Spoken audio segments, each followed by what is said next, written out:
Hello everyone. तो भाई स्वागत है सबका आपके अपने इंपॉर्टेंट क्वेश्चन के सेशन में। आप देख रहे हैं आपका अपना चैनल केल्विन और मेरा नाम है भारत भूषण। तो भाई हम देख कर रहे हैं यहाँ पे important question, chapter wise chapter, topic wise topic, हर इंपॉर्टेंट क्वेश्चन यहाँ पे हम लोग कर रहे हैं, जिसमें सारे न्यूमेरिकल, सारे डेरिवेशन और भी जो इंपॉर्टेंट क्वेश्चन है सारे हम कवर कर रहे हैं। ये क्वेश्चन उन बच्चों के लिए है भाई जो नीट की तैयारी कर रहे हैं, उनके लिए भी इंपॉर्टेंट है, जो जेई की तैयारी कर रहे हैं उनके लिए भी इंपॉर्टेंट है, और जो स्कूल का एग्जाम दे रहे हैं, टेस्ट दे रहे हैं, उनके लिए तो बिल्कुल ये है ही। लेकिन उसके अलावा जो नीट और जेई वाले हैं भाई उनके लिए भी बहुत ही इंपॉर्टेंट है। तो सब लोग यहाँ पे ध्यान से देखेंगे जो हम करने जा रहे हैं। और भाई अब हम जो स्टार्ट कर रहे हैं वो हमारा है सैटेलाइट मोशन। तो ग्रेविटेशन चैप्टर जो हमारा चल रहा है उसमें हम आ गए हैं सैटेलाइट मोशन पे। तो अब हम स्टार्ट करते हैं सैटेलाइट मोशन, जो आपके पृथ्वी के चारों तरफ सैटेलाइट घूमते हैं उसके बारे में हमें अब क्वेश्चंस करने हैं। तो सैटेलाइट जब घूमता है उसके बारे में एक दो बातें आपको बता दूं जो आपको काम आएगी आगे क्वेश्चंस में। जैसे सैटेलाइट की एनर्जी तो हम पहले डिस्कस कर चुके हैं ऑलरेडी, कि सैटेलाइट जब घूमता है तो उसकी दो एनर्जी होती है। मान लो ये अर्थ है, इसके चारों तरफ एक सैटेलाइट घूम रहा है, छोटा सा प्यारा सा सैटेलाइट घूम रहा है। तो इसकी जो एनर्जी होती है, kinetic energy and potential energy हमने डिस्कस किया था, टोटल एनर्जी डिस्कस की थी हमने, कि हमारी जो पोटेंशियल एनर्जी होती है पहले वो होती है -GMM अपॉन में R, और जो काइनेटिक एनर्जी होती है हाफ mv² वो हमारी आती है यहाँ पे -GMM अपॉन में 2R, प्लस में सॉरी क्योंकि पॉजिटिव होती है। टोटल एनर्जी अगर हम निकालेंगे दोनों का सम करेंगे तो -GMM अपॉन में 2R आ जाएगा। यहाँ पे m और m क्या है, m मतलब ये वाला मास है, कैपिटल मास इस प्लेनेट का मास है जो ज्यादा होगा, और स्मॉल m जो है सैटेलाइट का मास है, इनका प्रोडक्ट है ये, ठीक है। तो GMM अपॉन में 2R, ये टोटल एनर्जी पहले डिस्कस कर चुके हैं। अच्छा, इसकी स्पीड क्या होगी, सैटेलाइट जब मूव करेगा इसकी स्पीड होगी, तो इसकी स्पीड होती है √GR, स्मॉल gr अगर हम बोले, मतलब GR मतलब कि यहाँ पे जो भी g की वैल्यू होगी वो, या फिर आप बोल सकते हो GM अपॉन में स्मॉल r। ये इसकी स्पीड होती है सैटेलाइट की जब ये मूव करता है। तो यहाँ पे m जो है ये वाला मास है, और r जो है इसका डिस्टेंस है, इसके सेंटर से लेके इसके सेंटर का डिस्टेंस जो है स्मॉल r है। तो यहाँ पे आप देख सकते हैं कि यहाँ पे जो वेलोसिटी हमारी आ रही है it is independent of the satellite mass, उस पर डिपेंड नहीं कर रही, केवल किसके मास पर डिपेंड कर रही है, अर्थ के मास पे और उसके डिस्टेंस पे, ठीक है। तो ये हमें फॉर्मूला पता होना चाहिए। और अगर हम एस्केप वेलोसिटी की बात करें तो हम ऑलरेडी वो पहले देख चुके हैं, √2GR होती है। सरफेस से अगर देखें तो ये होता है फॉर्मूला, या GM/2GM/R। तो ये भी आपको ध्यान रखना है, ये भी कहीं आपको जरूरत पड़ सकती है। तो भाई ये सब जो है हमें जरूरत यहाँ पे पड़ेगी सैटेलाइट मोशन जब हम करेंगे, तो वो सब हमें जरूरत पड़ेगी। उसके अलावा सैटेलाइट जो मूव करते हैं यूजुअली जो है कई बार वो सर्कुलर ऑर्बिट की जगह इलिप्टिकल ऑर्बिट पे मूव करते हैं, तो वो भी हम आगे डिस्कस करेंगे, ठीक है। तो सैटेलाइट में आपको बेसिकली ये चीजें आपको पता होनी चाहिए, तो आप इसके क्वेश्चन कर पाओगे। तो चलो ट्राई करते हैं, कुछ क्वेश्चन देखते हैं हम लोग कर पाते हैं नहीं कर पाते हैं। तो स्टार्ट करते हैं, देखते हैं पहला क्वेश्चन हमें क्या दिया गया है। तो पहला क्वेश्चन दिया गया, what is the orbital velocity of a satellite orbiting close to the surface of the earth. अगर कोई सरफेस अर्थ के बहुत पास में है तो उसकी वेलोसिटी क्या होगी, ऑर्बिटल वेलोसिटी बोलते हैं उसको। अभी हमने देखा था ऑर्बिटल वेलोसिटी हमारी क्या होती है, GM अपॉन में R, GM अपॉन में R या फिर G इंटू स्मॉल r, जो डिस्टेंस होता है हमारा R। अब यहाँ पे जो सैटेलाइट है वो अर्थ के सरफेस के, R तो ये डिस्टेंस होता है देखो जहां सैटेलाइट घूमता है, लेकिन इस बार क्या है, ये जो R है ये अर्थ के सरफेस के पास है सैटेलाइट, तो इसका जो R होगा वो कैपिटल R के बराबर होगा, अर्थ की रेडियस के बराबर होगा। अगर सैटेलाइट आपका यहाँ पे घूम रहा है अर्थ के सरफेस के पास तो क्या होगा, ये रेडियस आपकी बराबर होगी, ठीक है। इसको दोबारा बनाते हैं, सर्कल नहीं बना ढंग से, अब थोड़ा बेटर है पहले से, ठीक है। तो हम ये बोलना चाह रहे थे यहाँ पे कि जो अगर ये सैटेलाइट बहुत पास आ गया, इसकी हाइट कम हो गई, ये वाली हाइट होती है, तो अगर ये h 0 हो गया तो r क्या होगा, r will be approximately equal to r, अगर ये इसके सरफेस के पास आ गया। तो हम लोग लिख सकते हैं यहाँ पे कि वेलोसिटी ऑफ सैटेलाइट क्या हो जाएगी, ऑर्बिटल वेलोसिटी सैटेलाइट हो जाएगी g इंटू r, तो √G इंटू r हो जाएगा, ठीक है। g क्या है, g हमारा यहाँ पे एक्सेलरेशन ड्यू टू ग्रेविटी 9.8 हो जाएगा, जो सरफेस पे वैल्यू होती है, और r हमारा जो है रेडियस ऑफ द अर्थ का हो जाएगा, जो अर्थ का रेडियस होता है 6400 किलोमीटर, वो हमारा हो जाएगा, ठीक है। चलिए आगे मूव करते हैं। तो ये पहला हमारा क्वेश्चन हो गया, how escape velocity is related to the orbital velocity, कि एस्केप वेलोसिटी में और ऑर्बिटल वेलोसिटी में क्या रिलेशन होता है। तो अभी हम देखेंगे, अगर ऑर्बिटल वेलोसिटी हमारी थी GM अपॉन में R, और एस्केप वेलोसिटी हमारी होती है 2GM अपॉन में R, सॉरी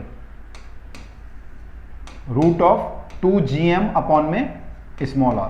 तो ये कितना आ रहा है, इसको मैं लिख सकता हूं √2 इंटू GM अपॉन में R, यानी कि √2 ऑफ ये GM अपॉन में R क्या है, VO ऑर्बिटल वेलोसिटी के बराबर है। तो तो एस्केप वेलोसिटी जो होती है वो कितनी होती है, ऑर्बिटल वेलोसिटी के √2 टाइम्स होती है, यानी 1.41 टाइम्स होती है ऑफ द ऑर्बिटल वेलोसिटी। तो ये रिलेशन होता है दोनों में, तो फॉर्मूला में ध्यान रखना है। तो इससे आपको थोड़ा फॉर्मूला याद रहे इसलिए हमने क्वेश्चन भी डाल दिया था, इंपॉर्टेंट भी है ये। तो ये रिलेशन है दोनों में।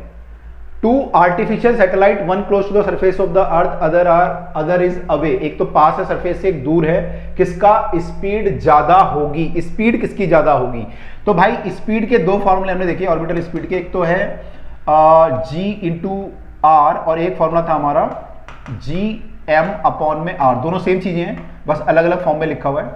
तो हमें कंपेयर करना है कि अगर एक हमारा सरफेस के पास है और एक दूर है तो किसका जो है स्पीड ज्यादा होगी। ठीक है, अब देखो दो फॉर्मूले में से कौन सा यूज करेंगे। यहाँ पे मान लो हम दो सैटेलाइट को कंपेयर कर रहे हैं, एक यहाँ पे घूम रहा है और एक दूर घूम रहा है। तो एक सैटेलाइट हमारा S1 यहाँ पे है मान लो और S2 यहाँ पे है।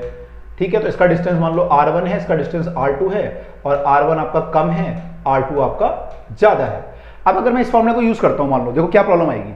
इसको अगर मैं यूज करता हूं तो ये वाला सैटेलाइट मान लो ये है, इसका G क्या होगा, G घटता है ऊपर जाते जाते, G की वैल्यू कम होती है तो इसका G कम होगा। तो G तो कम है लेकिन R ज्यादा है, तो V क्या होगा बताना मुश्किल है। यहाँ पे या तो वैल्यू निकालो G की पहले, तब कर सकते हो, तो थोड़ा डिफिकल्ट है। तो हम ये वाला फॉर्मूला यूज करते हैं सेकंड वाला। देखो सेकंड वाले में क्या है आपका कि G आपका ये तो कांस्टेंट है, कैपिटल G वो तो 6.67 10 to the -11 कांस्टेंट है। M जो है मास ऑफ द अर्थ है वो भी कांस्टेंट है। दोनों सैटेलाइट के जब वैल्यू लिखोगे आप तो मास ऑफ द अर्थ तो सेम लिखोगे, अर्थ के चारों तरफ घूम रहे दोनों, तो दोनों का मास ऑफ द अर्थ भी सेम आएगा। अब यहाँ पे ये जो R है, ये R देख के हम बता सकते हैं क्या होगा। तो V0 हमारा जो है inversely proportional to the root R आ रहा है। तो अगर हमारा R ज्यादा होगा तो V0 क्या होना चाहिए, orbital speed should be less. तो जिसका R ज्यादा होगा उसका ऑर्बिटल स्पीड क्या होगा, लेस होगा। तो इसमें बोला कि किसकी स्पीड ज्यादा होगी, स्पीड ज्यादा तब होगी जब R कम होगा, यानी जो सैटेलाइट अर्थ के पास होगा उसकी स्पीड ज्यादा होगी। तो ऐसे हमें देखना भाई कौन सा फॉर्मूला हम लोग लगाएंगे। तो ये इंपॉर्टेंट होता है। देखो मैं आपको डायरेक्ट भी आंसर बता सकता हूं, लेकिन स्टूडेंट पॉइंट ऑफ व्यू से अगर हम सोचेंगे तो ऐसा ऐसा हमें आइडिया बने सोचना चाहिए। जब क्वेश्चन हम करते हैं ना तो हमें सोचना चाहिए कि ये फॉर्मूला क्यों लगा रहे हैं, ये क्यों नहीं लगा रहे, किताब में ऐसे क्यों लिखा हुआ है। तो इसलिए लिखा रहता है कि आपको वो वाला लगाओगे तो प्रॉब्लम हो जाएगी। ठीक है, ओके अगला क्वेश्चन देखिए क्या है। अगला क्वेश्चन है earth is continuously pulling moon toward its centre. Earth जो है मून को अपनी तरफ खींच रहा है, ग्रेविटेशन फोर्स तो लगी रहा है अर्थ का मून पे, तो ये नीचे क्यों नहीं गिरता, ये चांद धरती पे क्यों नहीं आके गिरता, चांद धरती पे क्यों नहीं आता। अगर ये फोर्स लग रहा है ग्रेविटेशन फोर्स, तो चांद धरती पे क्यों नहीं आता। तो इसका रीजन है कि ये जो मून घूम रहा है, सर्कल में घूम रहा है, तो इस पे एक सेंट्रीफ्यूगल फोर्स लगेगा बाहर को। तो वो सेंट्रीफ्यूगल फोर्स इस ग्रेविटेशन जो सेंट्रीपिटल फोर्स उसको बैलेंस करता है, दोनों फोर्स आपस में बैलेंस होते हैं, इसलिए क्या होता है मून जो है नीचे आके नहीं गिरता है। ऐसे हम बोल सकते हैं। या फिर हम अगर एंगल से सेंट्रीफ्यूगल से ना सोचें तो हम बोल सकते हैं कि जो चांद घूम रहा है तो ये फोर्स है, ये सेंट्रीपिटल फोर्स प्रोवाइड करता है घूमने के लिए जो नेसेसरी है, तो केवल ये फोर्स प्रोवाइड करता है इसलिए घूमता रहता है। हालांकि ये रीजन ज्यादा समझ में आता है कि सेंट्रीफ्यूगल फोर्स जो है आपका, जो सेंट्रीफ्यूगल फोर्स है और जो अंदर को लग रहा है सेंट्रीपिटल फोर्स, तो centripetal is the gravitation force. यहाँ पे नथिंग बट सेंट्रीपिटल फोर्स क्या है, ग्रेविटेशन फोर्स जो है सेंट्रीपिटल फोर्स है टुवर्ड द सेंटर लग रहा है, तो ये दोनों आपस में बैलेंस करते हैं। क्या करते हैं, आपस में बैलेंस हो जाते हैं, इसलिए चांद धरती पर नहीं आ पाता है। ठीक है, तो चांद धरती पे अभी तो नहीं आ पाएगा।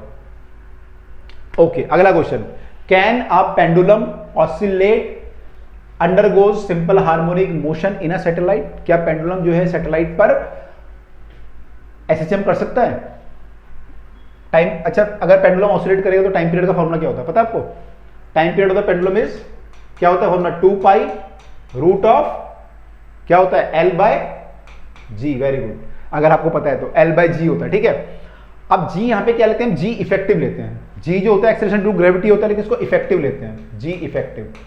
तो मान लो हमारी कोई चीज एक्सेलरेट कर रही है तो उसका G जो होगा वो चेंज हो जाएगा। जैसे हम लिफ्ट में जा रहे हैं तो हमने G plus A G minus A वहां पे लेते हैं क्वेश्चन में, तो ऐसे यहाँ पे भी G इफेक्टिव लेंगे। तो जब सैटेलाइट हमारा घूम रहा है यहाँ पे अर्थ के चारों तरफ, इसका G इफेक्टिव कितना होगा, G इफेक्टिव कितना होगा, इसमें मान लो mg फोर्स लग रहा है नीचे को और इस पे जो है एक सेंट्रीफ्यूगल फोर्स लग रहा है, वो कितना लगेगा mv स्क्वायर बाय r, ये फोर्स लग रहे हैं इस पे। तो इसका मैं अगर G इफेक्टिव लिखूं तो नेट फोर्स क्या हो जाएगा, mg dash equal to mg minus M B square by, देखो नेट फोर्स ये होगा M G minus M B square by R, ये नेट फोर्स हुआ, इसको मैं एम जी डैश बोल सकता हूं। क्या बोल सकता हूं? एम जी डैश, मतलब जो नेट इसका वेट होगा, मैं मान सकता हूं कि इसका इफेक्टिव वेट है। जैसे हमने वो देखा था, अर्थ अगर रिवॉल्व करती है तो उस पर सेंट्रीफ्यूगल फोर्स बाहर को लगता है, तो कोई ऑब्जेक्ट अगर इक्वेटर पे रखा है तो उसका मास कम हो जाता है, वेट कम हो जाता है, सॉरी, तो उसका वेट जो है कम हो जाता है। क्यों होता है? क्योंकि उसके बाहर को एक फोर्स लग रहा होता है, तो उसका जी जो है इफेक्टिव कम हो जाता है। ऐसे ही यहाँ पे भी जो जी इफेक्टिव है वो वैल्यू कम हो जाएगी, क्योंकि एक फोर्स बाहर को लग रहा है जो एम जी को कम कर देगा, ठीक है। अब ये वैल्यू कितनी होगी? वी कितना होता है हमारा? ऑर्बिटल स्पीड है ये सैटेलाइट की जो घूम रहा है, तो ऑर्बिटल स्पीड कितनी होती है? ये होती है हमारी g r, g into small r, है ना। अब इसको वैल्यू को अगर मैं यहां पुट करूं जी इंटू आर, वी स्क्वायर की वैल्यू क्या हो जाएगी? जी आर हो जाएगी, तो जी इंटू आर पुट करूंगा यहां पे, तो क्या आ जाएगा? ये भी एम जी आ गया। M G minus M G करेंगे तो क्या आएगा? सॉरी, ये नहीं कटेगा, ओके, तो ये भी mg आ गया, तो mg माइनस mg क्या आ जाएगा? mg minus mg will be zero, तो यहाँ पे जीरो हो गया, तो उसका इफेक्टिव वेट क्या हो गया? जीरो हो गया, तो उसका g इफेक्टिव भी क्या हो गया? जीरो हो गया। जो उसका g इफेक्टिव है या g डैश है वो कितना हो गया? This implies that g dash is zero, तो g डैश हमारा जीरो है, तो g डैश हमारा अगर यहाँ जीरो हो गया तो टाइम पीरियड कितना हो जाएगा? कितना हो जाएगा बताओ time period? Time period will B infinity. अगर यार नीचे जीरो रखोगे तो टाइम पीरियड हमारा इनफाइनाइट हो जाएगा, यानी पेंडुलम जो है ऑसिलेट ही नहीं करेगा।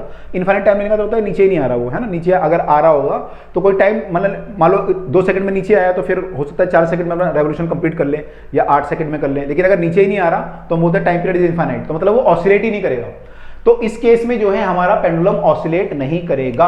अगर आपसे ये पूछे कि सैटेलाइट में जी इफेक्टिव कितना होता है, तो जीरो होता है। आपने देखा होगा ना सैटेलाइट में जो है लोग तैरते हुए नजर आते हैं, जब सैटेलाइट में स्पेसशिप में जाते हैं तो तैरते हुए नजर आते हैं। क्यों आते हैं? क्योंकि यहाँ पे जी इफेक्टिव की वैल्यू क्या होती है? जीरो हो जाती है। तो वो हमारा रीजन है यहाँ पे कि पेंडुलम भी ऑसिलेट नहीं करेगा। इस पे बेस ये भी क्वेश्चन आता है कि न्यूटन लॉ में अगर मान लो कि लिफ्ट है और लिफ्ट को हमने रस्सी काट दी और नीचे गिर रही है, तो उसमें पेंडुलम ऑसिलेट करेगा या नहीं करेगा। तो उस केस में क्या होता है? लिफ्ट अगर नीचे गिर रही है तो उसका भी एक्सेलरेशन जी होता है, तो जी इफेक्टिव हमारा, अच्छा जब नीचे जब बॉडी आती है तो हम लोग वेट क्या लिखते हैं? बॉडी का वेट क्या लिखते हैं? जी प्लस ए लिखते हैं, जी माइनस ए। जब नीचे आता है, हमने क्वेश्चन किए थे, क्या लिखते हैं? नीचे जब चोर कूदा था या बाकी चीजें हुई तो क्या होता था? एम जी माइनस ए किया था हमने, जी माइनस ए किया था। ए क्या था? एक्सेलरेशन था। अब मान लो लिफ्ट भी नीचे जी से आ रही है तो जी माइनस जी हो जाएगा, वो भी जीरो हो जाएगा।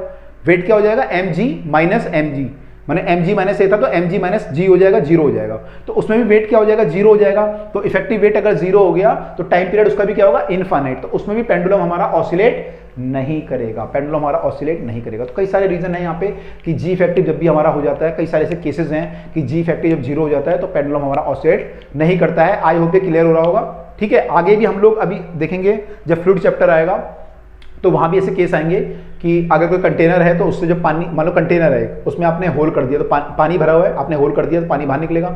लेकिन अगर कंटेनर को नीचे गिरा दोगे तो क्या होगा? होल से पानी बाहर नहीं निकलेगा। क्यों नहीं निकलेगा? क्योंकि उसका जो पानी बाहर आता है ना, एक्चुअली क्यों आता है? उसका वेट होता है, ऊपर से वेट लगता है, उस पर प्रेशर लगाता है तो पानी बाहर निकलता है। अब मान लो वेट ही जीरो हो गया, अगर वो नीचे गिर रहा है जी से तो वेट क्या हो गया? जीरो।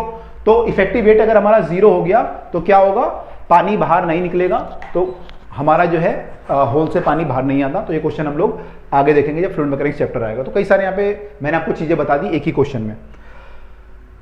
अगला question, if the zero of potential energy at infinity, तो यूजुअली हम इन्फिनिटी पे जीरो लेते हैं, लेकिन अगर हम जीरो इन्फिनिटी पे माने तो total energy of an orbiting satellite is negative of its. आपको बताना है कि कौन सी स्टेटमेंट करेक्ट है, मतलब ये नेगेटिव ऑफ काइनेटिक एनर्जी होती है, पोटेंशियल होती है। तो सारी एनर्जी लिख देते हैं यहाँ पे।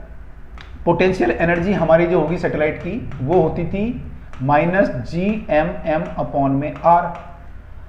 काइनेटिक एनर्जी होती थी plus G M M upon में 2r, और टोटल एनर्जी होती थी minus G M M upon में 2r। इन दोनों को अगर ऐड करोगे तो यही आएगा टोटल, है ना, करके देख लेना एलसीएम लेके। अब ये कह रहा है कि zero total energy is negative of what, तो टोटल एनर्जी हमारी ये है, तो ये किसका नेगेटिव है? किसका नेगेटिव है, मतलब ये किसको मैं माइनस से मल्टीप्लाई करूं तो ये आ जाएगा। तो आई कैन से किससे करूं? इसको माइनस से मल्टीप्लाई करूं तो ये आ जाएगा क्या? नहीं आएगा। इसको करूंगा तो आ जाएगा? हाँ आ जाएगा।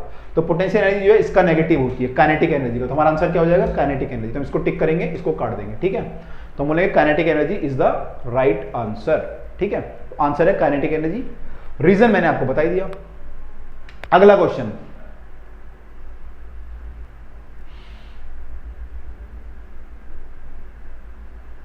ओके अगला क्वेश्चन, यहाँ पे कुछ मेरे को लगा कुछ लिखा हुआ है, लेकिन कुछ वो लिखा है कि नेगेटिव क्यों होती है, पॉजिटिव क्यों होती है, ऑलरेडी हम डिस्कस कर चुके हैं लास्ट वीडियो में। अगला फिर आपको करेक्ट अल्टरनेटिव बताना है, कौन सा होगा। The energy required to launch orbiting satellite out of the earth gravitation influence is more और less than the energy required to project a stationary object at the same height. तो अगर आपको ये कह रहा है कि एक अर्थ के ऊपर एक सैटेलाइट घूम रहा है, यहाँ पे सैटेलाइट घूम रहा है यहाँ पे, तो ये कह रहा है कि energy required to launch the orbiting satellite, इसको हमें बाहर भेजना है। तो मान लो हमें E1 एनर्जी देनी है, कहाँ भेजना है हमें, out of the earth gravitation influence, इसको इन्फिनिटी पे भेज देना है। कहाँ पे भेजना है, इन्फिनिटी पे। तो मान लो E1 एनर्जी देनी पड़ी आपको, तो ये एनर्जी मोर होगी या लेस होगी किसके मुकाबले, energy required to project a stationary object at a same height, कि अगर जो है energy required to project a stationary object at the same height as the satellite. मान लो यहाँ पे एक रुका हुआ ऑब्जेक्ट होता और इसको आपको इन्फिनिटी पे भेजना होता, तो किसको आपको ज्यादा एनर्जी देनी पड़ेगी, एक तो बस रुका हुआ है उसको रखा हुआ है वहां पे कुछ हाइट पे, और एक जो है घूम रहा है, तो किसको आपको ज्यादा एनर्जी देनी पड़ेगी। क्लियर। अब देखिए यहाँ पे इन्फिनिटी पे एनर्जी कितनी होती है, हमने पिछली वीडियो में किया था, इन्फिनिटी पे एनर्जी कितनी होती है, 0। और यहाँ पे एनर्जी कितनी होगी इसकी, सैटेलाइट की नेट एनर्जी कितनी होती है, टोटल एनर्जी अगर निकालें तो टोटल एनर्जी होती है सैटेलाइट की -GMM अपॉन में 2R, ये टोटल एनर्जी होती है इसकी। ठीक है, अब हमें इसको 0 करना है तो हमें क्या करना पड़ेगा, इतनी एनर्जी और देनी पड़ेगी प्लस की, तो 0 हो जाएगा। तो हमें इसको एनर्जी कितनी देनी पड़ेगी, E1 हमें देनी पड़ेगी प्लस का GMM अपॉन में 2R, ये देनी पड़ेगी। तो नेट एनर्जी हमारी 0 हो जाएगी, तो इन्फिनिटी पे चला जाएगा ये। अच्छा, अब ये वाले ऑब्जेक्ट को देखते हैं, ये घूम नहीं रहा, रुका हुआ है। अगर ये रुका हुआ है तो इसमें काइनेटिक एनर्जी तो होगी नहीं, पोटेंशियल होगी। और पोटेंशियल एनर्जी का फॉर्मूला क्या होता है, पोटेंशियल एनर्जी का फॉर्मूला होता है -GMM अपॉन में R। तो इसकी एनर्जी हमें 0 करने के लिए कितनी एनर्जी देनी पड़ेगी हमें, तो इसको 0 करने के लिए हमें E2 देना पड़ेगा, जिसकी एनर्जी देनी पड़ेगी हमें, इसकी प्लस देनी पड़ेगी, यानी GMM अपॉन में R देना पड़ेगा। तो किसको ज्यादा एनर्जी देनी पड़ी हमें, किसको देनी पड़ी ज्यादा एनर्जी, इसको या इसको, इसके अपॉन में 2 है, इसके अपॉन में नहीं है, कौन सा बड़ा है, कौन सा बड़ा है, E2 बड़ा है। तो हमें E2 को ज्यादा एनर्जी देनी पड़ेगी। इसने क्या बोला है कि energy required to launch a satellite out of the earth gravitation pull is more और लेस। तो ये वाली एनर्जी ज्यादा है या कम है, ये पूछ रहा है। E1 जो है जिसको बाहर भेजने के लिए हमने यूज की, क्या वो ज्यादा है या कम है, तो आंसर क्या है, लेस है। आपको क्या करना पड़ेगा, कम एनर्जी देनी पड़ेगी सैटेलाइट को बाहर भेजने के लिए एज कंपेयर टू रुकी हुई बॉडी को बाहर भेजने के लिए। ठीक है, तो आंसर है लेस। ठीक है, और इसमें ये भी सोच सकते हो आपकी इसमें ऑलरेडी जो है काइनेटिक एनर्जी थोड़ा थी, पोटेंशियल तो थी इसमें, देखो इसमें केवल पोटेंशियल थी, इसमें पोटेंशियल भी थी और काइनेटिक भी थी, तो इसमें ऑलरेडी काइनेटिक एनर्जी थी थोड़ा बहुत, इसको और एनर्जी थोड़ा सा दोगे तो काम चल जाएगा इसका। लेकिन इसको काइनेटिक तो उसकी है नहीं, केवल पोटेंशियल है, वो नेगेटिव है, तो हमें फिर इसको काफी एनर्जी देनी पड़ेगी, यानी E2 को एनर्जी ज्यादा देनी पड़ेगी, तो इसलिए हमारा E2 ज्यादा आया था। तो ये भी सोच सकते हो। ठीक है, तो यहाँ पे क्या लिखा हुआ है, orbiting satellite get a certain amount of energy that permitted to move around the earth orbit, it gives energy it required the comparatively less energy. यहाँ पे रीजन नहीं लिखा हुआ, लेकिन लिखा है कम एनर्जी चाहिए होती है। ठीक है, तो आंसर है हमारा लेस। तो एक कॉन्सेप्चुअल क्वेश्चन है, काफी कुछ क्लियर हो रहा होगा आपको, है ना, हो रहा है नहीं हो रहा क्लियर, कुछ कुछ क्लियर हो रहा होगा। मैं डायरेक्ट फॉर्मूला पे जाऊं या क्वेश्चंस न्यूमेरिकल पे जाऊं, उससे पहले थोड़ा आपका कंसेप्ट भी क्लियर होने चाहिए ना। State 2 essential requisite of a Jio stationery satellite. Requisite मतलब होता है कि उसकी रिक्वायरमेंट क्या है, अगर हमें एक जियो स्टेशनरी सैटेलाइट लॉन्च करना है उसकी रिक्वायरमेंट क्या है। अब जियो स्टेशनरी सैटेलाइट क्या होता है, इसका मतलब होता है कोई सैटेलाइट जो कि आपको, अगर आप अर्थ से देख रहे हो, आपको हमेशा रुका हुआ दिखे, आपको क्या दिखे हमेशा कि रुका हुआ है, आपके ऊपर है वो हमेशा। ठीक है, तो उसको बोलते हैं जियो स्टेशनरी, मतलब हमारे हिसाब से वो रुका हुआ है। जियो मतलब अर्थ होती है, अर्थ के हिसाब से यहाँ पे अर्थ का जो सर्फेस यहाँ पे रुका हुआ है, लेकिन एक्चुअली वो रुका हुआ नहीं होता, अर्थ भी घूम रही है तो सैटेलाइट भी साथ में घूम रहा होता है। तो जब अर्थ अपना एक चक्कर काटती है 24 घंटे में, तो सैटेलाइट भी एक चक्कर काटता है 24 घंटे में, बस अर्थ का चक्कर थोड़ा छोटा होता है और सैटेलाइट पूरा गोल घूम के आता है लंबा चक्कर काट के। लेकिन टाइम पीरियड इसका भी क्या होता है, 24 आवर। तो इसकी पहली रिक्वायरमेंट ये होती है, इसका time period should be 24 hour, तभी आपको रुका हुआ दिखेगा, तभी आपको रुका हुआ दिखेगा। अच्छा, दूसरी रिक्वायरमेंट क्या है, मान लो 24 घंटे तो उसकी टाइम पीरियड है, लेकिन मान लो अर्थ ऐसे घूम रही है और ये ऐसे घूम रहा है, फिर क्या होगा, फिर आपको रुका हुआ दिखेगा। भाई ये भी 24 घंटे लगा रहा है, लेकिन और ये भी 24 घंटे लगा रही है अर्थ, लेकिन ये उल्टा घूम रहा है, अर्थ इधर को घूम रही है और ये इधर को घूम रहा है, तो क्या आपको रुका हुआ दिखेगा, नहीं दिखेगा।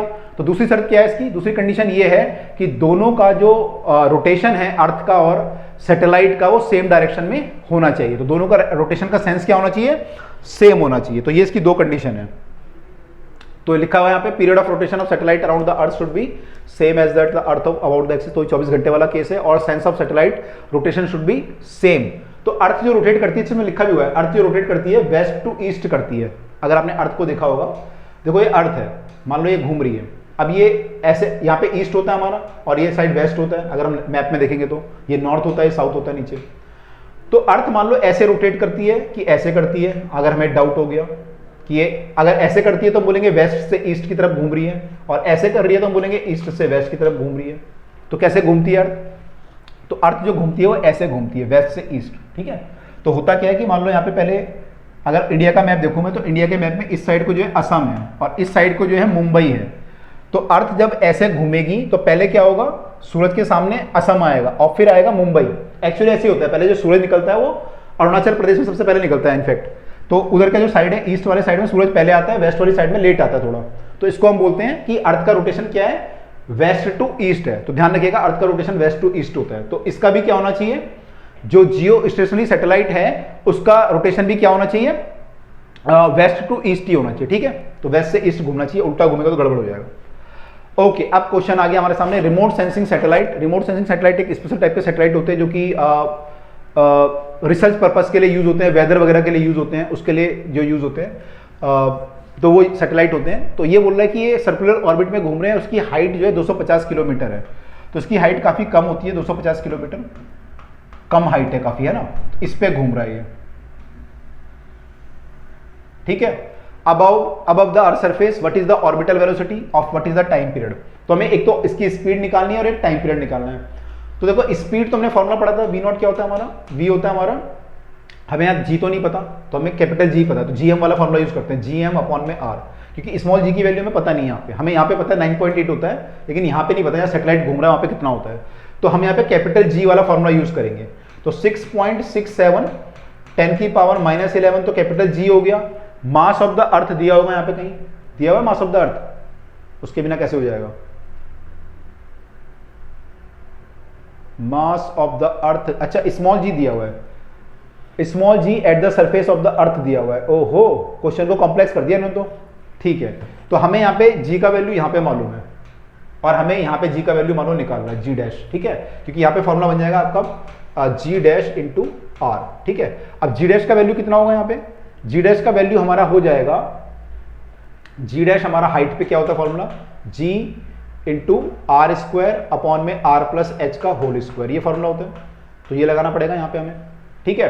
तो ये फॉर्मूला बन जाएगा हमारा अब जी इंटू आर स्क्वायर अपॉन में आर प्लस एच का होल स्क्वायर। ये मैंने जी की वैल्यू पुट करी और ये आर क्या होगा, आर आपका यहाँ से यहाँ तक का डिस्टेंस होता है, यहाँ से यहाँ तक का डिस्टेंस मतलब ये कैपिटल आर और प्लस एच है ना। ये आर होता है रेडियस ऑफ द अर्थ और प्लस हाइट, तो वो स्मॉल आर है। तो स्मॉल आर जो है वो आर प्लस एच है, क्या है, आर प्लस एच हमारा ये है। तो एक आर प्लस एच की पावर कट जाएगी, तो कितना आ जाएगा, जी आर स्क्वायर अपॉन में आर प्लस एच, ये आ रहा है कुल मिला के। इसको सॉल्व करना है हमें, ठीक है जनाब। सॉल्व करें, जी का वैल्यू 9.8 है, आर का वैल्यू 6.4, 10 की पावर 6 का स्क्वायर करना पड़ेगा, तो 6.4 मल्टीप्लाई 2 बार 10 की पावर 6 का स्क्वायर हो जाएगा 10 की power 12। R plus H, small R जो है हमारा आर प्लस एच था, तो आर प्लस एच की वैल्यू कितनी हो जाएगी, आर हमारा दे रखा है 6.4 10 की पावर 6 मीटर में है, और एच कितना है, एच है हमारा 250 किलोमीटर। तो 250 इंटू 1000 करना पड़ेगा, तो ये कितनी जीरो हो गई, 1 2 3 और 4 जीरो, मेरे को चाहिए 6 जीरो, तो मैं ऐड कर पाऊंगा। तो 1 2 3 4 5 6, अगर इसको 0.25 लिख दूं तो मेरा काम चल जाएगा। इसको मैं अगर 0.25 लिख दूं तो 10 की पावर 6 हो जाएगी मेरी, है ना, क्योंकि 3 जीरो ये हो गई और 3 जीरो ये हो गई, तो 10 की पावर 6 इन दोनों को ऐड करते हैं तो कितना आ जाएगा, ये हो जाएगा 5 4 और 2 6, ये 6.40 मान लो, तो 0 5 हो जाएगा, 4 और 2 6 हो जाएगा, 6.65 10 की पावर 6।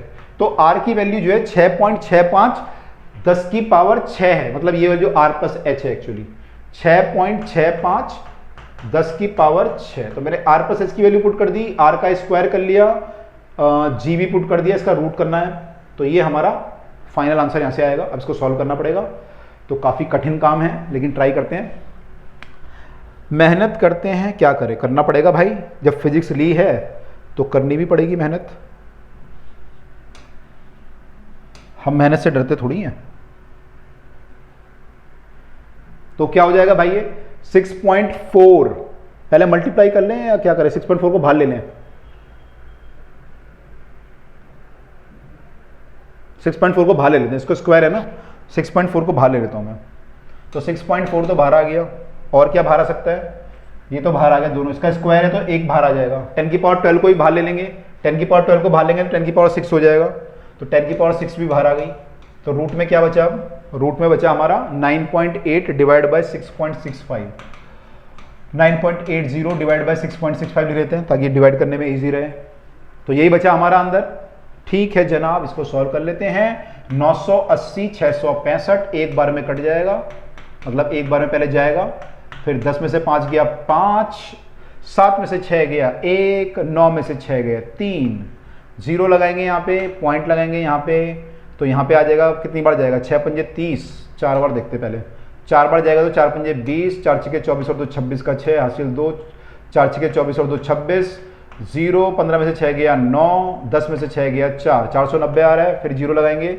अब की बारी है लगभग 8 बार जाएगा, ये 7 बार ट्राई करते हैं। 7 बार जाएगा तो 7 पंजे 35, 3, 7 छक्के 42 और 3 45 हासिल 4, 7 छक्के 42 और 4 46, तो लगभग ठीक है। तो 1.47 के अराउंड आ रहा है, 1.47 आ रहा है, इसका रूट करना पड़ेगा। तो रूट क्या होगा, 1.2 का स्क्वायर होता है 1.44, 1.2 का स्क्वायर, तो उसको 1.21 मान लेते हैं, लगभग मान सकते हैं, ठीक है। तो 1.21 मान लेते हैं, इसको मल्टीप्लाई करेंगे तो 1.21 इंटू 6.4 का मल्टीप्लाई करना पड़ेगा। 4 दूनी 8, ये 4 आ गया, 6 की मल्टीप्लाई करेंगे 6, 6 दूनी 12 का 2 हासिल 1, 6 कम 6 और 2 7, 4 8 और 14 का हासिल 1, 4 और 2 6 और 1 7 और 1 7, 2 3 के बाद डेसिमल लगेगा 7.74। तो हमारा आंसर आ रहा है 7.74 10 की पावर 6। और ये क्या निकाल रहे थे हम लोग, इतना बड़ा कैलकुलेशन है भूल ही जाते हैं, निकाल के रहते हैं हम, निकाल लेते हैं ऑर्बिटल स्पीड निकाल लेते हैं। तो ऑर्बिटल स्पीड इसकी आ रही है इतना मीटर पर सेकेंड, तो ये निकालना था इसमें, तो ऑर्बिटल स्पीड निकालनी थी, तो हमने निकाल ली ऑर्बिटल स्पीड। अब निकालते हैं टाइम पीरियड। दूसरा क्या बोल रहा है उसमें, फाइंड द टाइम पीरियड। अब टाइम पीरियड कैसे निकालोगे, सैटेलाइट घूम रहा है, आपको पता है डिस्टेंस 2πr ट्रेवल कर रहा है वो, और कितनी स्पीड से ट्रेवल कर रहा है, तो वैसे टाइम पीरियड आ जाएगा। एक टाइम पीरियड में क्या होगा, सैटेलाइट पूरा घूमेगा, डिस्टेंस कितना 2π इंटू स्मॉल आर, 2πr घूमेगा, और स्पीड मान लो v है, तो कितना टाइम लगेगा, इतना टाइम लगेगा। अगर स्पीड v है तो टाइम कितना लगेगा, 2πr डिवाइड बाय v, तो 2πr, r की वैल्यू कितनी थी हमारी, r की वैल्यू हमने निकाली थी ना, वो r प्लस r करके जो निकाली थी लेफ्ट हैंड साइड में, यहाँ पे कितनी आई थी हमारी 6.65 10 की पावर 6, 6.65 10 की पावर 6। और वेलोसिटी कितनी थी हमारी, वेलोसिटी दी हुई है, वेलोसिटी हमने अभी निकाली है, वेलोसिटी कितनी आई हमारी 7.74 10 की पावर 6। तो ये लग रहा है भाई टाइम, इसको काट लो, कितना आएगा वैल्यू, इसको 2 से डिवाइड कर दें, थोड़ा सा कैलकुलेशन कम हो जाएगी, 2 3 6, 2 8 16, 2 7 14, 6.65 की 3.14 से मल्टीप्लाई, और भाई कितनी सारी मल्टीप्लाई हैं, यहाँ पे कर लेते हैं, 6.65 इंटू 3.14, इसकी मल्टीप्लाई करनी है, फिर 3.87 से डिवाइड भी करना है। 4 पंजे 20 का 0 हासिल 2, 24 और 2 26 का 6 हासिल 2, 4 छक्के 24 और 2 26, 1 से मल्टीप्लाई करेंगे 665, 3 से मल्टीप्लाई करेंगे 3 पंजे 15 का 5 हासिल 1, 3 छक्के 18 1 19 हासिल 1, 3 छक्के 18 और 1 19, 0 6 और 5 11 का 1 हासिल 1, 6 3 18 का 8 हासिल 1, 9 और 1 10 और 6 16 और 2 18 का 8 हासिल 1, और 20 और 2, तो ये भाई 20 इतना आ रहा है। 4 के बाद डेसिमल लगेगा 1 2 3 4, 20.88 आ रहा है। 20.88 को डिवाइड करना है भाई, अब 88 को डिवाइड करना है 3.87, तो भाई 2088 यहाँ लिखते हैं, 387 बाहर लिखते हैं, डिवाइड करते हैं, तो डिवाइड करेंगे इसको भगवान का नाम लेके, 6 से डिवाइड करेंगे तो 6 3 18, 6 8 48 ज़्यादा हो जाएगा, 5 से डिवाइड करके देखते हैं एक बार, 5 से डिवाइड करेंगे तो भाई 5 7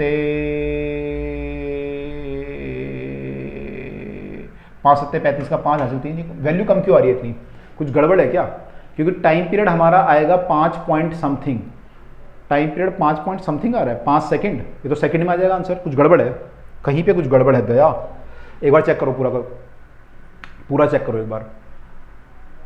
आ न जाए कहीं तारे जमी पर, तारे जमी पर, हमने ये किया था ना, G R square R plus H का होल स्क्वायर, तो आर प्लस एच किया यहाँ पे जी आर स्क्वायर, और ये किया जी की वैल्यू पुट करी थी, आर का स्क्वायर किया था, फिर हमने आर का स्क्वायर 6.65 10 की पावर 6 था, उसका स्क्वायर किया था, यहाँ पे डिवाइड बाय 6.65 10 की पावर 6 आर प्लस एच करा था।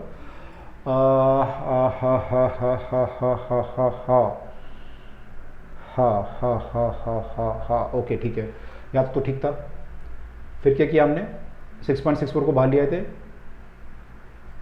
6.64 को बाहर ले आए थे, 10 की पावर 6 को ही बाहर ले आए थे, और अंदर क्या बचा था हमारा, एक मिनट, 10 की पावर 3 आएगा ना बाहर, 10 की पावर 6 से डिवाइड भी तो होगा पहले, 10 की पावर 6 से डिवाइड होगा तो 10 की पावर 6 बचेगा अंदर, तो 10 की पावर 3 बाहर आना चाहिए था ना। इन दोनों को अगर हम सॉल्व करें तो 10 की पावर 6 आ रहा है, तो 10 की पावर 3 बाहर आना चाहिए, 10 की पावर 3 बाहर आना चाहिए भाई, 10 की पावर 3 ये आएगा बाहर, 6 थोड़ी आएगा, 10 की पावर 3 बाहर आ गया था, और बाकी फिर हमने 6.4 बाहर कर लिया, फिर हमने इसको डिवाइड किया था 9.8 को 6.65 से, तो 9.8 को 6.65 से डिवाइड किया तो ये आया, और 6.5 बाहर है ही, इसका रूट किया तो ये आ गया, तो 10 की पावर 3 आ गया यहाँ पे, तो 10 की पावर 3 आएगा यहाँ पे, है ना, यहीं पे गड़बड़ हो रही थी, ये 3 आएगा यहाँ पे, 3 आएगा तो क्या होगा, पावर हमने 6 से डिवाइड किया, यानी 1000 और रहेगी पावर, तो ऊपर 1000 और रहेगा। तभी मैं कहूँ यार इतना कम क्यों आ रहा है टाइम पीरियड, सेकंड में आ रहा है टाइम पीरियड, 5 सेकंड में सैटेलाइट घूम जा रहा है पूरे पृथ्वी के चक्कर। भाई ऐसा तो मूवी में भी नहीं होता, मतलब मूवी में भी टाइम लेता है कुछ घूमने में, इतना 5 सेकंड में इतना बड़ा चक्कर कैसे काट लेगा। तो इसको सॉल्व कर रहे थे हम लोग। ओके, 5 7 35 का 5 हासिल 3, 5 8 40 और 3 43 का 3 हासिल 4, 5 3 15 और 4 19, 8 में से 5 गया 13, सॉरी 8 में से 5 गया 3, 8 में से 3 गया तो 5, 10 में से 9 गया तो 1, तो 153 आ रहा है।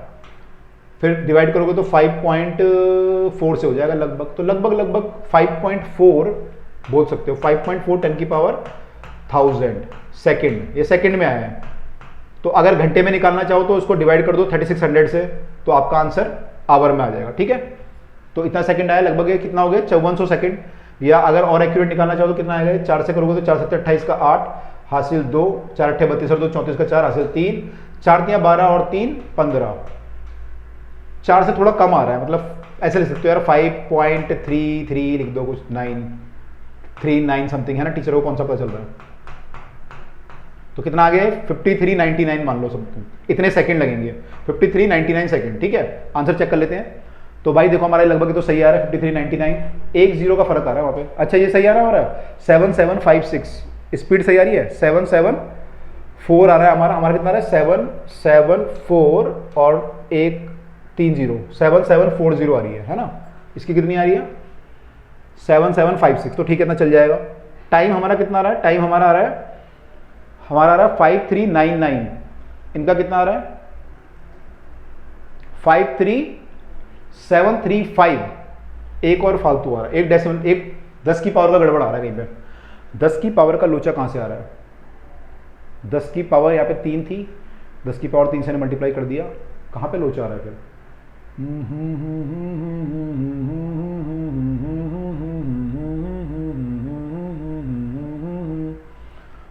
5399 और इनका आ रहा है 53735, एक 10 की पावर कहां पे गड़बड़ है, अभी भी गड़बड़ है। स्पीड तो हमारी सही आई ना, स्पीड अगर ठीक है तो यहाँ से गड़बड़ होगा फिर तो हमने यहाँ पे ये क्या रखा था, रेडियस रखा था हमने 6.65 10 की पावर 6, ये सही रखा था, हाँ सही रखा था, ठीक है जनाब। ये हमने वेलोसिटी इतनी रखी थी 10 की पावर 3 रखी थी, ठीक है, 10 की पावर 3 से काटेंगे तो 1000 बचेगा, सही है। फिर इसकी मल्टीप्लाई करेंगे तो 6 3 18 20 के आसपास आएगा, बिल्कुल ठीक है, 3 पॉइंट ये आएगा। फिर 3 से डिवाइड करेंगे तो 5 के आसपास वैल्यू आएगी, 1000 से मल्टीप्लाई करेंगे तो हाँ तो ठीक है। आई थिंक इसमें कुछ गड़बड़ है यहाँ पे, ठीक है, एक बार चेक कर लेना आप भी कैलकुलेशन कैलकुलेटर से करके कि सही आ रही है नहीं आ रही। मैं आपको कंसेप्ट बताया क्या करना है, ठीक है। आई होप कि यहाँ पे कुछ गड़बड़ लग रही है मुझे, कि हो सकता है वो लास्ट में सेकंड ही लिख रहा होगा, जो ये लिखा है ना, तो 5373 सेकंड लिखा होगा मेरे ख्याल से, 2 बार सेकंड आई थिंक। चेक कर लेना एक बार कैलकुलेटर से भी, तो मैं तो कैलकुलेटर यूज नहीं करता, आपको पता ही है ना, आपके साथ तो नहीं करता मतलब। हालांकि जब आप लोग इंजीनियरिंग वगैरह में जाओगे तो वहाँ पे बहुत कैलकुलेटर यूज होता है, जब आप इंजीनियरिंग कॉलेज में जाओगे तो पेपर में भी कैलकुलेटर अलाउड होता है, ठीक है, क्योंकि वहाँ पे कैलकुलेशन मेन पर्पस हमारा ये देखना नहीं होता कि कैलकुलेशन आती है आपको या नहीं आती, मेन पर्पस ये होता है कि आपको कॉन्सेप्ट आते हैं नहीं आते। चलिए अगला क्वेश्चन देखिए क्या है, artificial satellite is moving in a circular orbit with a speed equal to half the escape velocity. तो इसकी ऑर्बिटल स्पीड जो है वो कितनी है, हाफ द एस्केप वेलोसिटी के बराबर है। तो orbital speed is half the escape speed. Okay, तो v0 दिया हुआ है 1/2 VE, ठीक है। अब फॉर्मूला क्या होता है, v0 का फॉर्मूला हमारा होता है, v0 का फॉर्मूला क्या होता है हमारा, v0 होता है हमारा जी आर, ठीक है, जी इंटू हाइट पे निकालना है हमें तो जी इंटू आर। अच्छा जी भी यहाँ पे जी डैश लेना पड़ेगा क्योंकि हाइट पे हमें, जिस हाइट पे घूम रहा है उसी हाइट पे हमें जी डैश चाहिए, उसी हाइट में हमें आर भी चाहिए। इक्वल टू 1/2 वीई, वीई क्या हो जाएगा, ये अर्थ पे बात कर रहा है, escape velocity at the earth हो जाएगी 2gr, और आर यहाँ पे जो है अर्थ का रेडियस होगा। जब आप यहाँ पे बात कर रहे हो कोई भी चीज का तो रेडियस ऑफ द अर्थ लेंगे, और जब यहाँ पे बात कर रहे हो तो आर लेंगे। तो एस्केप वेलोसिटी की बात तो यहाँ पे कर रहा है सरफेस ऑफ द अर्थ से, तो ये लेंगे। अब यहाँ पे थोड़ा मुश्किल हो जाएगा क्योंकि जी डैश है और ये अलग हो जाएगा, तो हम इसको ना जीएम वाले फॉर्मूले से यूज करते हैं। इसको लिखते हैं हम जी एम अपॉन में आर, ये वाला फॉर्मूला यूज कर लेते हैं, ये नहीं करेंगे, ठीक है। मैंने आपको जानबूझ के बताने के लिए लिखा था ताकि आपको भी थोड़ा आइडिया रहे कि अगर मैं ये वाला फॉर्मूला लगा रहा हूं तो उससे क्या प्रॉब्लम आ सकती है, ठीक है। तो ये नहीं लिखेंगे, हम लिखेंगे √2gm अपॉन में आर, ठीक है, अपॉन में आर हो जाएगा, ठीक है। ये कैपिटल आर हो जाएगा क्योंकि यहाँ पे अर्थ के सरफेस से बात कर रहा है, तो ये आ गया, ठीक है। जीएम से जीएम कट जाएगा, तो हमारे सामने क्या बचा, हमारे सामने बचा 1/√r इक्वल टू 1/2, और ये हो गया √2 अपॉन में कैपिटल आर। दोनों तरफ स्क्वायर कर लेंगे तो 1/r इक्वल टू 1/4 इंटू ये हो जाएगा 2/r, सॉल्व करेंगे तो 1/2r हो जाएगा ये। तो इससे आ गया हमारा कि जो r है हमारा क्रॉस मल्टीप्लाई करेंगे तो r इक्वल टू 2r है। अब r एक्चुअली क्या है, r हमारा टोटल डिस्टेंस है, मतलब कैपिटल R प्लस h है, तो इसको लिख सकते हैं हम capital R plus h equal to 2r। तो यहाँ से h की वैल्यू क्या आ जाएगी, 2r माइनस r यानी कि r।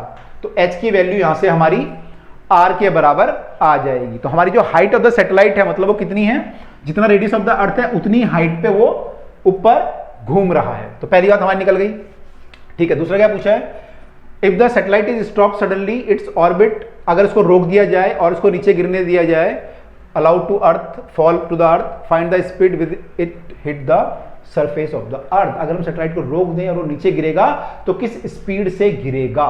तो भाई देखो इसमें क्या लगाएंगे हम लोग, जब नीचे गिरेगा सैटेलाइट तो हम क्या लगाएंगे, कंजर्वेशन ऑफ एनर्जी लगाएंगे कि सैटेलाइट की एनर्जी कंजर्व रहेगी। वैसे हालांकि रहती नहीं है क्योंकि एटमॉस्फेयर जो आता है नीचे, तो एटमॉस्फेयर में जल जाता है सैटेलाइट, उस पर कोई वर्क करता है एटमॉस्फेयर। लेकिन अगर हम एटमॉस्फेयर को नेग्लेक्ट कर दें 1 मिनट के लिए तो सैटेलाइट की एनर्जी जो यहाँ पे होगी वही जब नीचे गिरेगा वहां पे भी होगी, क्योंकि कंजर्वेशन ऑफ एनर्जी लगेगा। तो कंजर्वेशन ऑफ एनर्जी से हम देखें तो सैटेलाइट की एनर्जी कितनी होती है टोटल, वहां पे -gmm अपॉन में 2r होती है टोटल एनर्जी में, देखिए कई बार। और जब ये नीचे गिरेगा तो वहां पे एनर्जी क्या होगी, काइनेटिक। तो अच्छा यहाँ पे टोटल एनर्जी नहीं है, उसने बोला कि हमने क्या किया, सैटेलाइट को रोक दिया, तो इसमें जो एनर्जी थी एक्चुअली वो काइनेटिक प्लस पोटेंशियल थी। तो अब दोनों लेंगे, काइनेटिक प्लस पोटेंशियल। तो भाई ये पोटेंशियल एनर्जी कितनी होगी इसकी, -gmm अपॉन में r, और काइनेटिक एनर्जी होगी +gmm अपॉन में 2r, ठीक है, +gmm अपॉन में 2r, या फिर ½ mv² लिख सकता हूं मैं अभी। ये इसकी एनर्जी है शुरू में, ठीक है। फाइनल क्या होगी, जब ये नीचे गिरेगा तो इसकी काइनेटिक एनर्जी होगी ½ mv², v फाइनल जो भी होगा, और इसकी पोटेंशियल एनर्जी कितनी हो जाएगी, -gmm अपॉन में r। डिस्टेंस क्या होगा, जब यहाँ पे गिरेगा तो अर्थ के सेंटर से डिस्टेंस कितना होगा इसका डिस्टेंस होगा अर्थ के सेंटर से अर्थ की रेडियाई के बराबर। जितनी अर्थ की रेडियाई है उतना ही डिस्टेंस हो जाएगा। तो यहाँ पे क्या लिखेंगे, कैपिटल R लिखेंगे। अब भाई आपने इसको रोक दिया था तो ये तो 0 हो गया था आपका, तो ये तो 0 हो गया। तो आपका जो v फाइनल आएगा इस फॉर्मूले से आएगा, तो इससे निकालना है हमें v फाइनल की वैल्यू। तो निकालते हैं एक बार।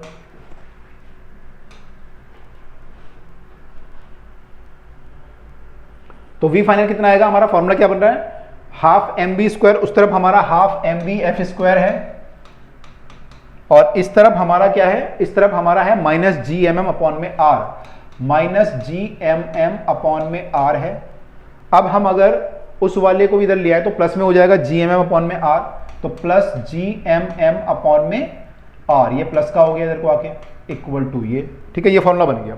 तो इससे मुझे अब क्या निकालना है, अब मुझे इससे जो है v फाइनल निकालना है कि फाइनल वेलोसिटी क्या होगी।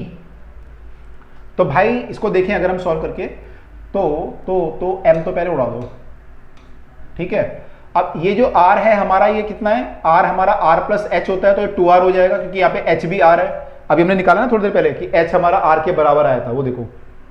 तो यहाँ पे क्या हो जाएगा, ये h plus r plus h करोगे तो 2r हो जाएगा -gm का, और ये +gm/r। तो कितना हो गया टोटल सॉल्व करके, अगर एलसीएम लोगे gm/r, अगर हम एलसीएम ले लें या कॉमन ले लें तो -½ + 1, तो ये +½ हो जाएगा, तो ये gm/2r हो जाएगा,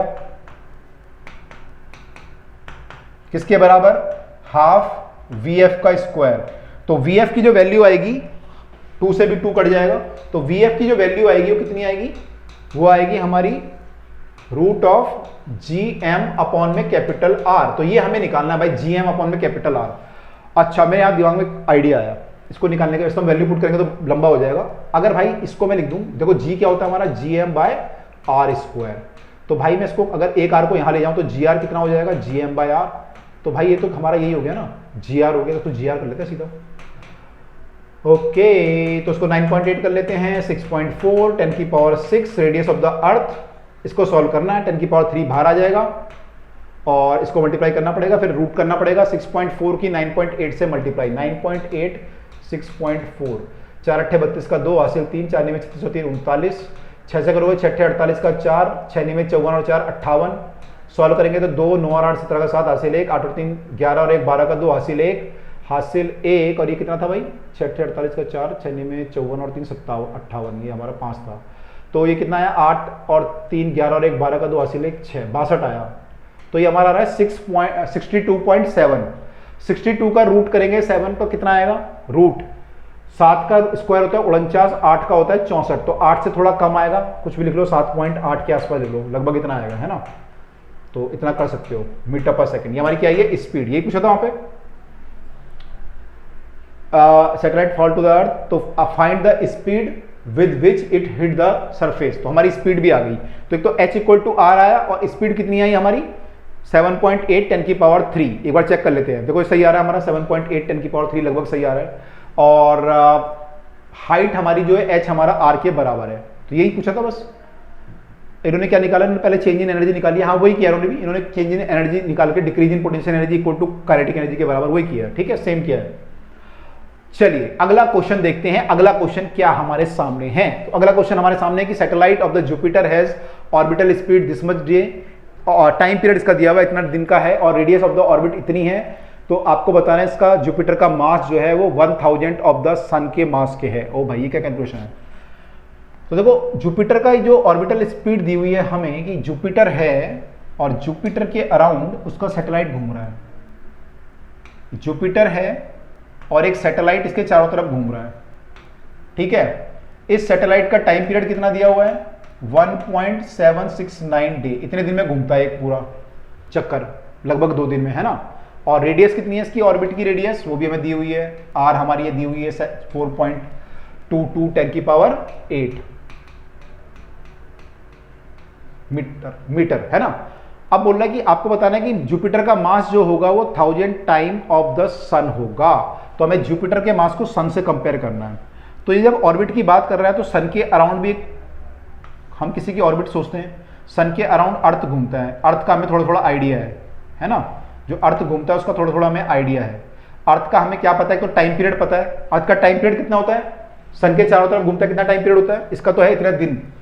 अर्थ का कितना दिन होता है, अर्थ का होता है कितना 365 दिन। जो अर्थ घूमती है सन के चारों तरफ कितने दिन में घूमती है, एक साल में घूमती है, 365 दिन में घूमती है। और दूसरा हमें ये डिस्टेंस भी पता होता है, यहां से यहां तक का डिस्टेंस कितना होता है हमारा, ये होता है हमारा 1 एस्ट्रोनॉमिकल यूनिट के बराबर। 1 एस्ट्रोनॉमिकल यूनिट आपने पढ़ा होगा, जब हमने पहले चैप्टर पढ़ा होगा। तो डिस्टेंस हमारा 1 एस्ट्रोनॉमिकल यूनिट के बराबर होता है, ठीक है। वैल्यू कितनी होती है इसकी, 1 एस्ट्रोनॉमिकल यूनिट की वैल्यू कितनी होती है 1.4 10 की पावर, हाँ तो आपको अभी अब निकाल, अच्छा कैसे निकालते हैं हम लोग वैल्यू, एस्ट्रोनॉमिकल यूनिट मतलब कि यहां से जो सन से रोशनी आती है हमारे पे 500 सेकंड में आती है, लगभग 500 सेकंड में। और सन इसकी स्पीड कितनी होती है लाइट की 3 × 10⁸।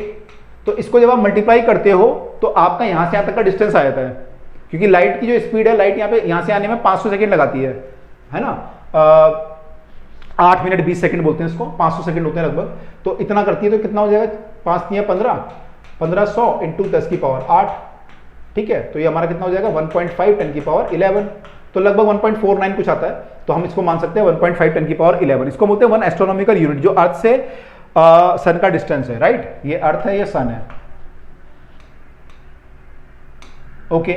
अब दोनों को कंपेयर करना है, दोनों के टाइम पीरियड से। अब मास कैसे निकालेंगे जुपिटर का, देखो कैसे कैसे मास निकालते हैं, कितना इनडायरेक्ट मेथड है।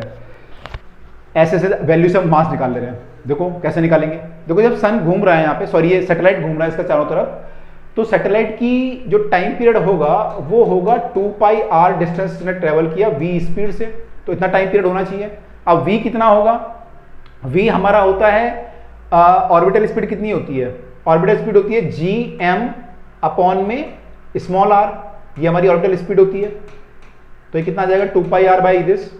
अब यहाँ पे एम किसका मास होता है, एम होता है इसके अबाउट ये घूम रहा है, तो जुपिटर के अबाउट घूम रहा है, तो मास ऑफ द जुपिटर होगा ये। ठीक है, तो यहाँ कितना आ जाएगा वैल्यू ये 2 पाई आर ऊपर चला जाएगा तो आर की पावर 1 और हाफ मतलब 3/2 पावर हो गई अपॉन में root G M of the Jupiter आ गया।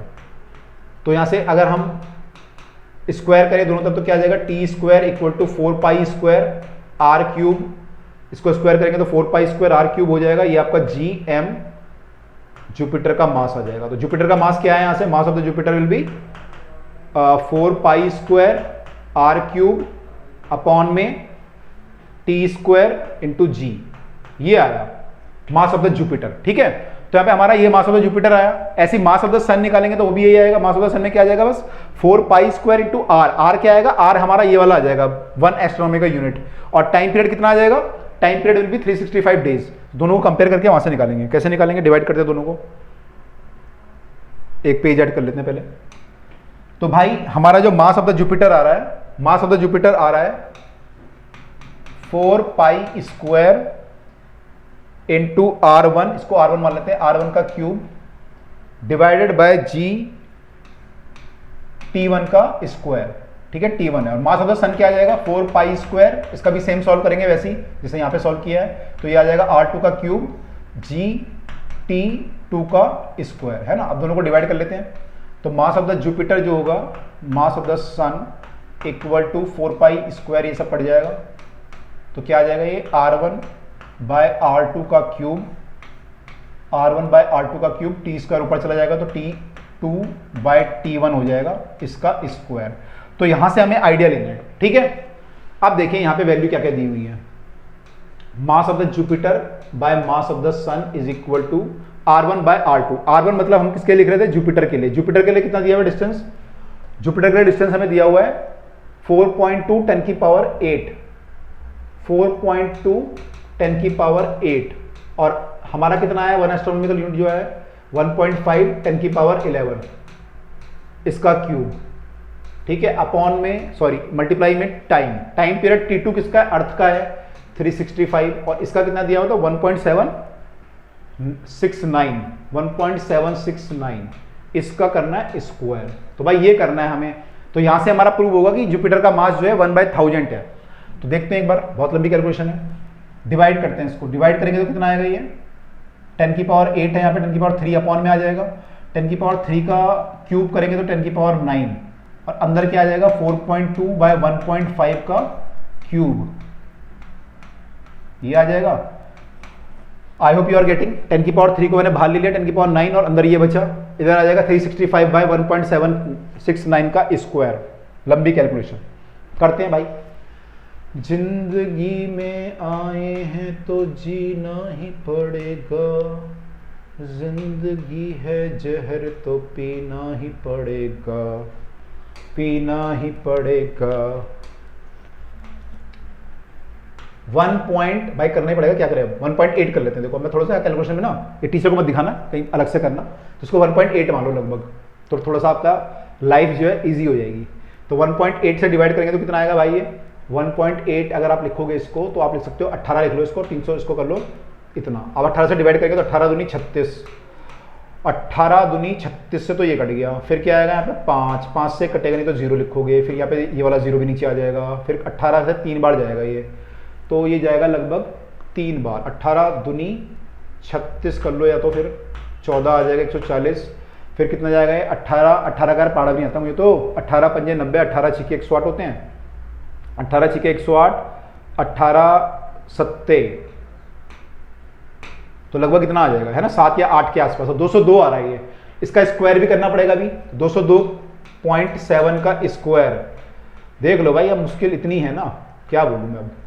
7 का 9 हासिल 4, 7 दूनी 14 और 4 18 का 18 आ जाएगा, 7 दूनी 14 आ जाएगा। यहाँ पे 2 से मल्टीप्लाई करेंगे, 2 से 14 का 4 हासिल 1, 2 दूनी 4 और 1 5, 2 का 0, 2 दूनी 4, दोबारा मल्टीप्लाई करेंगे 0 0 0 ही हो जाएंगे सारे। 2 से मल्टीप्लाई फिर दोबारा करेंगे, तो 2 से मल्टीप्लाई करेंगे, 2 से 14 का 4 हासिल 1, 2 दूनी 4 और 1 5, 2 का 0, 2 दूनी 4, कितना लंबा आ गया 9, 8 और 4 12 का 2 हासिल 1, 5 और 1 6 और 1 7, 4 और 4 8, 5 और 4 9 और 1 10 का 0, हासिल 1 41। कितनी लंबी कैलकुलेशन, कितने का डेसिमल लगेगा 2 के बाद, तो ये आ रहा है भाई 41,087.29। इसको लिख सकते हैं हम 4.11 कर लो, 4.11 करोगे कितनी जीरो आएगी, 1 2 3 4 बार इधर लिया है तो 10 की पावर 4 बचेगा यहाँ पे, तो ये हो गया 4.11 10 की पावर 4।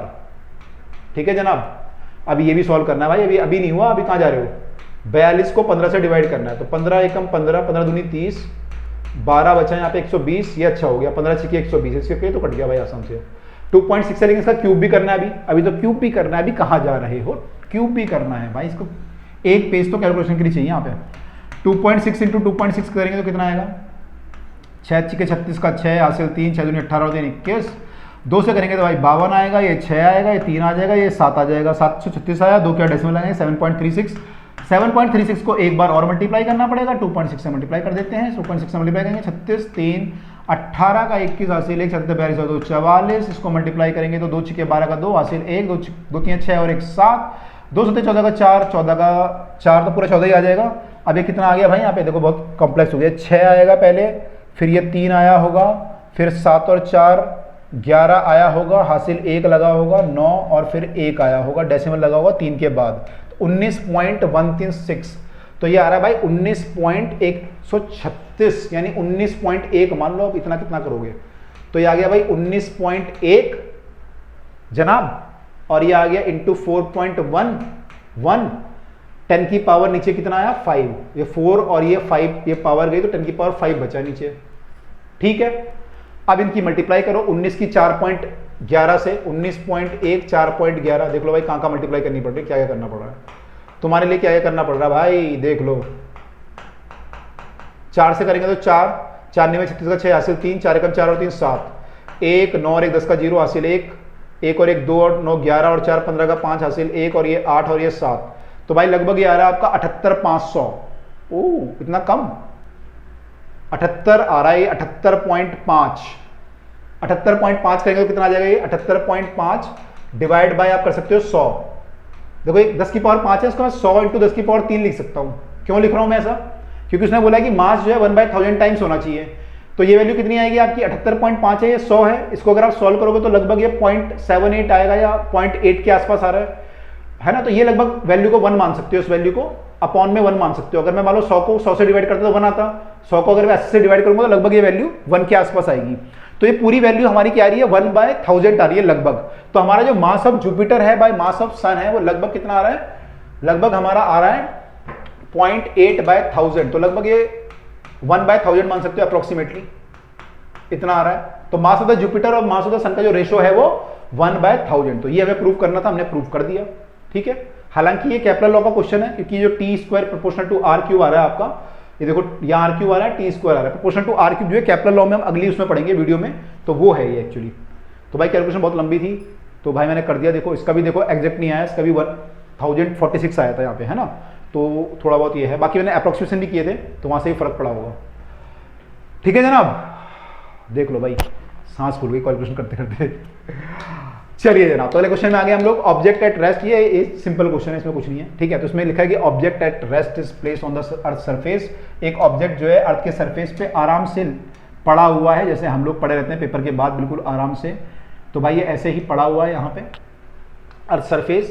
तो इसका टाइम पीरियड जो है ये कह रहा है कि क्योंकि अर्थ घूम रही है तो ये भी घूम रहा होगा, तो इसका टाइम पीरियड भी 24 घंटे होना चाहिए। तो क्या हम इसको सैटेलाइट मान लें, क्या हम इसको सैटेलाइट मान लें? जैसे हमारा जियो स्टेशनरी सैटेलाइट था वो भी घूम रहा था 24 घंटे में, और वो भी सेम वेस्ट टू ईस्ट घूम रहा था, ये भी ऐसे घूम रहा है अर्थ के साथ साथ। तो क्या इसको मान लें सैटेलाइट, यस या no? Answer is big no. नहीं मान सकते। क्यों नहीं मान सकते? क्योंकि भाई सैटेलाइट जब घूमता है तो सैटेलाइट पे केवल जो है हमारा ग्रेविटेशन फोर्स काम कर रहा होता है, ठीक है, और उसके इन्फ्लुएंस में वो घूमता है फ्रीली। लेकिन यहाँ पे जब ये ऑब्जेक्ट रखा हुआ है तो उस पर ग्रेविटेशन फोर्स तो काम कर ही रहा है, साथ में अर्थ का सरफेस पे रखा हुआ है, तो सरफेस भी एक नॉर्मल रिएक्शन लगा रहा होगा। क्या लगा रहा होगा?